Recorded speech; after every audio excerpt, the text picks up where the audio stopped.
नमस्कार साथियों, उपदेष्टा के इस ऑनलाइन कार्यक्रम में आपका स्वागत है। ये हमारी CTET CDP की क्लास नंबर 9 है, जिसका कि हमारा टॉपिक है influence of heredity and environment.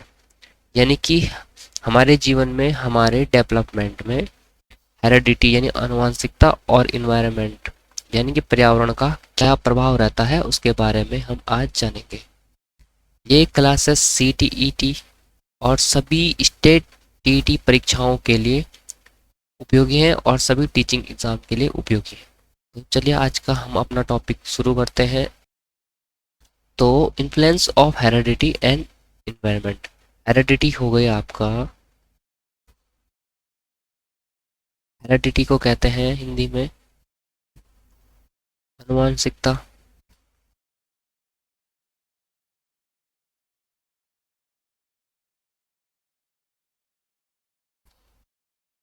और इन्वायरमेंट हो गया आपका पर्यावरण। तो आनुवंशिकता व पर्यावरण का प्रभाव किस पे? डेवलपमेंट में, हमारे विकास में। इसी को आज हम जानेंगे, ठीक है। हमारे विकास में इन दोनों इन दोनों का क्या रोल रहता है और क्या प्रभाव रहता है, इसको हम जानेंगे। तो स्टैट जो हेरेडिटी होती है वो होती है स्टैटिक होती है, ठीक है। एक तरह से आप समझ लीजिए कि हमें अपने जीन के थ्रू अपने माता पिता से मिलती है, ठीक है। और ये हमारे एक तरह से क्या फिक्स है, स्टैटिक है। एक बार मिल गई, अब थोड़ी चेंज होगी वो। वहीं इन्वायरमेंट क्या है, डायनेमिक है। डायनेमिक से क्या मतलब है कि ये क्या है, गत्यात्मक है।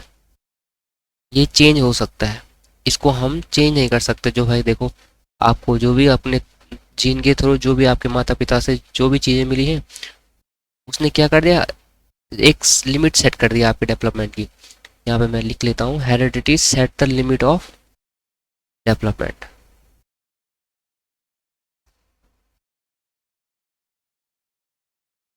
Set the limit of environment, sorry, of development. Heredity क्या कर देती कि आपके डेवलपमेंट की लिमिट सेट कर देती कि आप इस हद तक, देखो जो IQ वाला पार्ट होता है वो भी आता है किसमें, हेरिडिटी में। आपकी फिजिक आती है, वो भी हेरिडिटी में आती है। तो आप कितने लंबे चौड़े होंगे, आपका IQ इस लेवल का, तो आप किस लेवल तक डेवलपमेंट कर सकते हैं, वो एक तरह से हेरिडिटी ने आपकी लिमिट सेट कर दी है। वही इन्वायरमेंट क्या है आपका, गत्यात्मक है।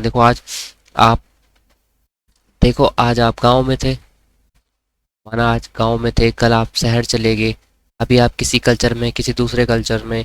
अभी आपके सोच विचारने की क्षमता और जो आपकी सोच है, वो आपने कुछ माना अच्छी किताबें पढ़ी, वो चेंज हो गई। तो ये क्या है, गत्यात्मक है इन्वायरमेंट, ठीक है। आगे देखते हैं आनुवंशिकता को देखते हैं कि all the qualities that a child has inherited from the parents.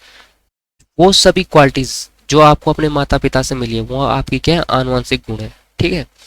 Heredity provide the basis for the development of human personality. मैंने अभी बताया था कि सेट द लिमिट, ये भी वही है कि बेस तैयार कर रहा है। हेरेडिटी क्या कर रहा है, आपके डेवलपमेंट के लिए बेस तैयार कर रहा है। जैसे कि IQ इसके अंडर में आता है, IQ वाला पार्ट इसके अंडर में आता है। तो अब देखो, आपका IQ माना 120 है, तो इसी के अनुसार तो आप काम करेंगे समाज में। तो एक तरह से क्या है, बेस है आपके लिए। आपकी जो जीन्स है, आपको जो फिजिक मिलेगी, जो कलर मिलेगा, वो एक बेस है। IQ आपका बेस है, इसी के अकॉर्डिंग आप डेवलपमेंट करेंगे फ्यूचर में। तो ये आपके लिए एक बेस तैयार कर देता है हेरेडिटी, ठीक है। Heredity is what a person is born with. जब बच्चे का जन्म होता है, जो जो चीज़ें आपको उस टाइम मिली हुई है, वो सब क्या है, हेरेडिटी है, आनुवंशिकता है, ठीक है। आगे हम देखते हैं द प्रोसेस ऑफ हेरेडिटी। देखो, आपको ये पता है कि ये स्पर्म है, ठीक है, ये एग है, और ये फर्टिलाइज होकर क्या बनाते हैं, जायगोट बनाते हैं, जिसको कि हम क्या कहते हैं, हिंदी में हम जिसे कहते हैं युग्मज।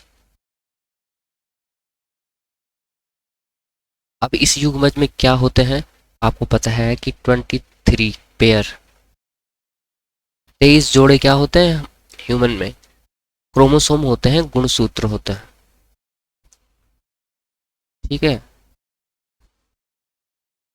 23 जोड़े मतलब 23 × 46 क्रोमोसोम होता है। ठीक है, जिसमें से जिसमें से 22 जोड़े होते हैं सेम। ठीक है, जिनको कहते हैं हम ऑटोसोम्स। और जो 23वां जोड़ा होता है वो डिफरेंट होता है, और वही क्या करता है, बच्चे का जेंडर का डिसाइड करता है। ठीक है, अब हम देखेंगे कि जो हमारे आनुवंशिक लक्षण है वो कैसे हमें आगे मिल रहे हैं। तो जो भी जेनेटिक कैरियर है, जेनेटिक कंपोनेंट है, जेनेटिक क्वालिटीज है, ठीक है, जीन होते हैं। और जीन में होता है क्या, डीएनए, और डीएनए में होता है क्रोमोसोम। इसी क्रोमोसोम के माध्यम से, या हम कह सकते हैं कि जीन के माध्यम से, वो सभी क्वालिटीज जो आपके माता पिता, दादा दादी या पूर्वजों में थी, वो सब आपको मिलती है। ठीक है, और 23 पेयर होते हैं, यानी कि टोटल होते हैं 46 क्रोमोसोम। क्रोमोसोम को हिंदी में कहते हैं गुणसूत्र। तो 46 गुणसूत्र होते हैं, जिसमें क्या अभी हमने पढ़ा कि 22 पेयर तो होते हैं सेम। 22 यानी कि 44 गुणसूत्र तो सेम होते हैं, बाकी जो 23वां जोड़ा होता है वो होता है अलग। तो ये तो एक्स वाई होगा या फिर एक्स एक्स होगा। अब इसको हम ऐसे समझते हैं, देखिए,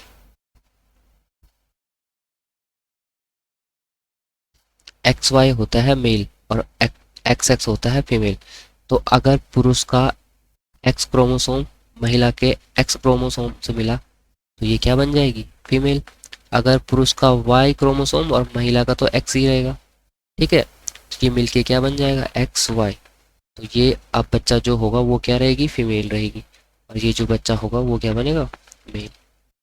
ये चीज़ आप समझ गए। अच्छा, थोड़ा हम देख लेते हैं कि जीन की खोज की थी ग्रेगर जॉन मेंडल ने। ठीक है, और क्रोमोसोम की खोज की थी स्ट्रॉसबर्गर ने, या बर्जर, जो भी आप बोलना चाहे इसे। और क्रोमोसोम की खोज तो स्ट्रॉसबर्गर ने की थी, और क्रोमोसोम का नाम वाल्डेन ने दिया था। ये आपको ध्यान रखना है, और ये कई परीक्षाओं में, जिनमें कि जनरल साइंस आते हैं, उनमें भी ये पूछा जाता है।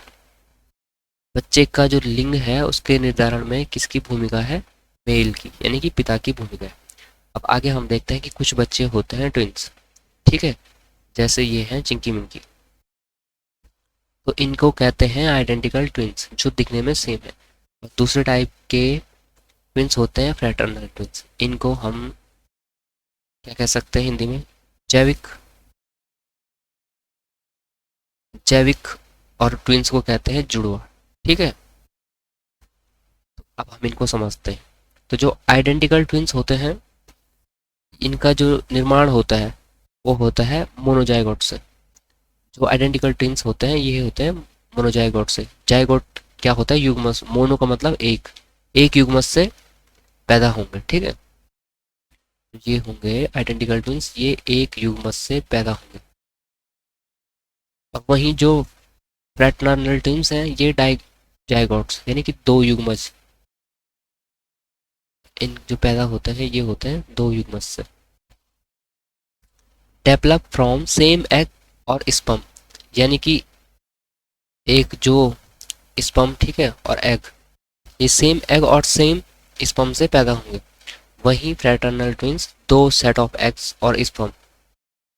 ठीक है, तो दो शुक्राणु और दो एग जब फर्टिलाइज होंगे तो जब दो स्पर्म और दो एग अलग अलग फर्टिलाइज होंगे उससे बनेंगे फ्रैटर्नल ट्विंस। वहीं जब एक एग और एक शुक्राणु फर्टिलाइज होंगे और वो बाद में डिवाइड हो जाएंगे दो में, तो उनसे क्या बनेगा, आइडेंटिकल ट्विंस बनेंगे। आइडेंटिकल ट्विंस का हमेशा क्या होता है भाई, इंपॉर्टेंट है, सेम सेक्स होता है। वहीं फ्रैटर्नल ट्विंस क्या होते हैं, सेम सेक्स के भी हो सकते हैं, और एक भाई और एक बहन भी हो सकते हैं। ठीक है, ये हम देखो आइडेंटिकल ट्विंस में ये same face, same blood group भी होगा और इनके इंटरेस्ट भी सेम होंगे, जबकि फ्रैटर्नल ट्विंस में ऐसा होना जरूरी नहीं है। आगे हम देखेंगे कि जो आइडेंटिकल ट्विंस होते हैं, आइडेंटिकल ट्विंस मतलब जो एक जैसे दिखने में, तो आइडेंटिकल ट्विंस में सेम प्लेसेंटा, प्लेसेंटा को बोलते हैं हिंदी में गर्भनाल, जहाँ से क्या खाना पीना जाता है बच्चे को। ठीक है, तो तो आइडेंटिकल ट्विंस में सेम गर्भनाल होगा और सेपरेट भी हो सकता है। और फ्रैटर्नल ट्विंस में सेपरेट प्लेसेंटा होगी। देखो आप यहाँ पे एक प्लेसेंटा यहाँ पे है और एक प्लेसेंटा यहाँ पे, ठीक है, दो प्लेसेंटा अलग अलग है। जबकि आइडेंटिकल ट्विंस में प्लेसेंटा एक ही है और ये दो भी हो सकती हैं, ये अलग अलग भी हो सकती हैं, ठीक है। अब देखो आइडेंटिकल मोनोजाइगोटिक ट्विंस, जो कि हमने अभी देखा कि आइडेंटिकल ट्विंस जो होते हैं वो बनते हैं एक जाइगोट से, एक युग्मक से। One egg release from ovary and fertilize by the sperm, by one sperm. एक अंडाणु और एक शुक्राणु मिल गए। अब देखिए इनकी आगे तीन कंडीशन बन सकती है, एक ये वाली कंडीशन, एक ये वाली और एक ये वाली। तो आगे हम देखते हैं कि ये सेम फर्टिलाइज हुए और दो में डिवाइड हो गए। ये कुछ कंडीशन है, इतना डिटेल में हमने पढ़ना नहीं है, तो बायो का पार्ट है। तो देखिए अब हम सीधे देखते हैं कि आइडेंटिकल ट्विंस में क्या होता है। Separate placenta and separate inner sex, या शेयर्ड प्लेसेंटा और सेपरेटेड इनर सेक्स भी हो सकता है, और shared placenta and shared inner sex भी हो सकते हैं। तो बात यह है कि इनमें अलग अलग प्लेसेंटा और अलग अलग इनर सेक्स भी हो सकते हैं, ये शेयर भी कर सकते हैं। वो इन कंडीशन के आधार पर होगा और वो बायो का पार्ट है, वो हमने पढ़ना नहीं है। तो आपको इतना ही ध्यान रखना है कि आइडेंटिकल ट्विंस में सेम प्लेसेंटा भी हो सकती है और सेपरेट प्लेसेंटा भी हो सकती है। वहीं फ्रेटर्नल ट्विंस में सेपरेट प्लेसेंटा ही होगी, ठीक है। देखिए ये फ्रेटर्नल ट्विंस यानी कि जाइगोटिक, दो युग्मक से जिनका निर्माण होता है।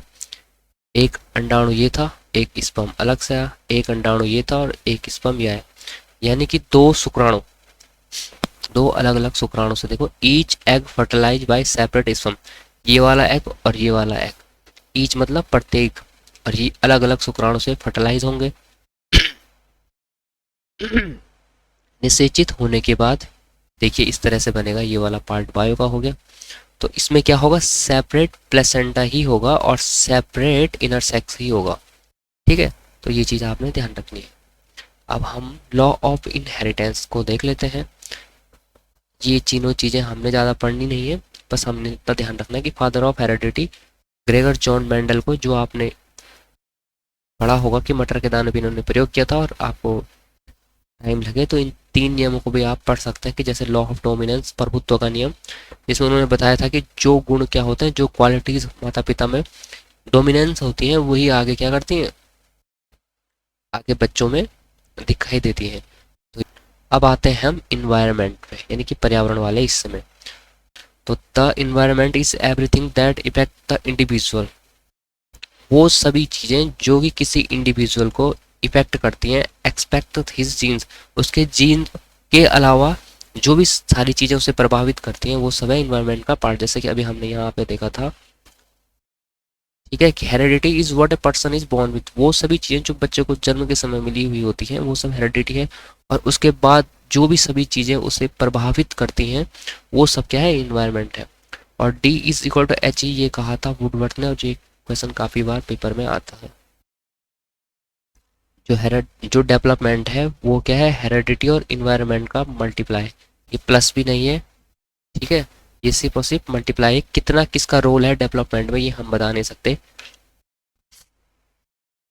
और ये क्वेश्चन काफ़ी बार आता भी है कि किसने कहा था कि development is equal to heredity into environment.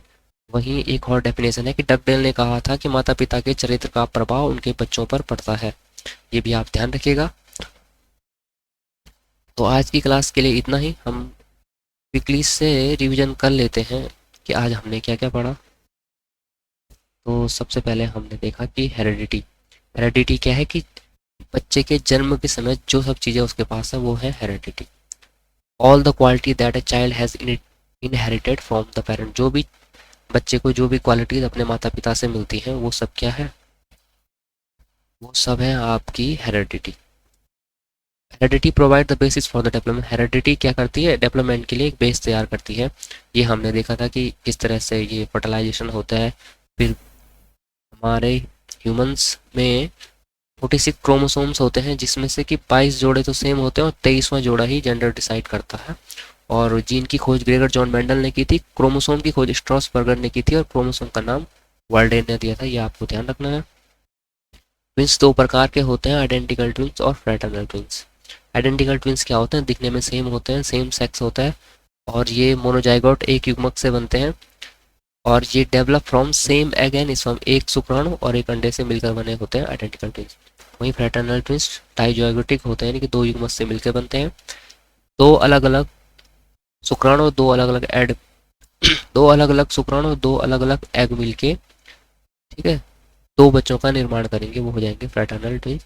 Same sex भी हो सकते हैं, वन ऑफ ईच भी हो सकता है, यानी कि एक भाई और एक बहन भी हो सकते हैं, भाई भाई भी हो सकते हैं और बहन बहन भी हो सकते हैं, ठीक है। तो आइडेंटिकल ट्विंस सेम सेक्स, ये देखो आप, same face same blood group भी सेम होगा, इंटरेस्ट भी इनके सेम होंगे, इनमें ऐसा नहीं होता। और आइडेंटिकल ट्विंस में सेम प्लेसेंटा होती है और सेपरेट प्लेसेंटा भी हो सकती है, और फ्रेटर्नल ट्विंस में अलग अलग सेपरेट प्लेसेंटा ही होगी, यानी कि दो अलग अलग प्लेसेंटा ही होंगी। ये हमने देख लिया था। और अब हमने देखा था कि फादर ऑफ हेरेडिटी किससे कहते हैं, जॉन ग्रेगर मेंडल को कहते हैं। इन्वायरमेंट वाले पार्ट में हमने देखा था कि the environment is everything that effect the individual except his jeans.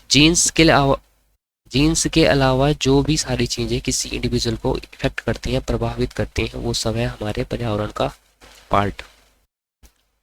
और वुडवर्थ ने कहा था कि हेरेडिटी और इन्वायरमेंट का गुणनफल है डेवलपमेंट, ये इंपॉर्टेंट है। दूसरी परिभाषा या दूसरा स्टेटमेंट, डगडेल ने कहा था कि माता पिता के चरित्र का प्रभाव उनके बच्चों पर पड़ता है। और चीज़ है कि जब हमारे डेवलपमेंट की प्रोसेस चल रही है तो कुछ पक्षों में क्या होगा कि हेरेडिटी का ज़्यादा प्रभाव रहेगा, और कुछ पक्षों में इन्वायरमेंट का ज़्यादा प्रभाव रहेगा, कुछ पक्षों में इन्वायरमेंट का ज़्यादा प्रभाव रहेगा, ठीक है। तो जो आगे हम देखते हैं कि जो हमने क्या पढ़ा कि हेरेडिटी और इन्वायरमेंट, ठीक है। तो हेरेडिटी क्या पढ़ी थी हमने कि फिक्स होती है, स्टैटिक होती है, और इन्वायरमेंट क्या है, डायनेमिक है, ये चेंज हो सकता है, आप इधर से एक जगह से दूसरी जगह जा सकते हैं। और जो एक आपने डिबेट सुनी होगी, नेचर वर्सेज नर्चर डिबेट, ठीक है। नेचर हो गया प्रकृति और नर्चर हो गया पोषण, ये डिबेट भी इसी से ही रिलेटेड है। नेचर वाला पार्ट आता है हेरेडिटी वाला पार्ट, और नर्चर वाला पोषण वाला पार्ट आता है इन्वायरमेंट वाला पार्ट। ये चीज़ें सोशोलॉजी और फिलोसफी में पढ़ी जाती हैं, हमारे सिलेबस की है नहीं, तो नेचर और नर्चर डिबेट को हम छोड़ देते हैं, बस आज यही देखना है। ये सॉरी, तो आज हमारा यही टॉपिक था, हेरेडिटी एंड इन्वायरमेंट, ठीक है। तो चलिए आज के लिए इतना ही, धन्यवाद, मिलते हैं अगली क्लास में।